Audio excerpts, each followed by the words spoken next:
আলাইকুম রহমতুল্লাহ। সম্মানিত প্রিয় বন্ধুগণ, প্রধানমন্ত্রী তারেক জিয়া সাহেব তিনি ঘোষণা করেছেন ইমাম এবং মুয়াজ্জিনদেরকে তিনি একটা ভাতা দেবেন। আলহামদুলিল্লাহ, এটা ভালো কাজ, আমি মানি। তবে আমার 1 নম্বর প্রশ্ন হলো, তিনি এই টাকাটা, এই ভাতাটা তিনি কোথা থেকে দিবেন?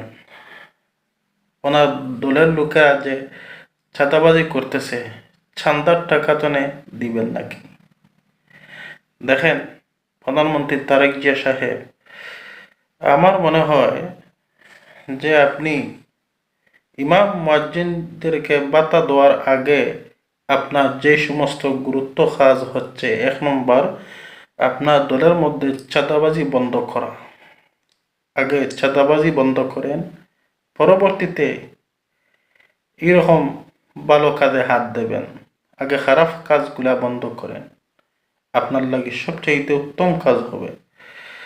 আর না হলে যেমন চরমোনাই ধ্বংস হয়েছে, জামাত জোট ছেড়ে আজ রাজনীতি মাঠে একেবারে খারাপ অবস্থা।